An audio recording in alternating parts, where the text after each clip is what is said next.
Hozirgi kunga qadar eng yaxshi dorivor o'simlik bu kurkuma hisoblanadi. Kurkuma gulning poyagidan olinadi. Uning vatani Hindiston.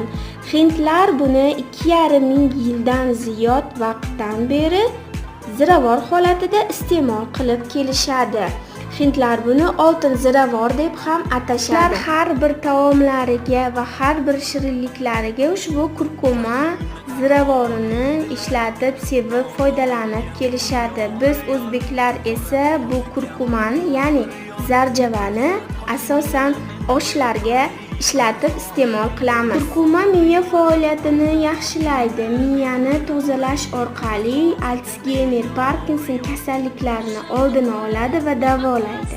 Miyaning qon bilan ta'minlanishini yaxshilaydi, chalkashliklarni yo'qotadi.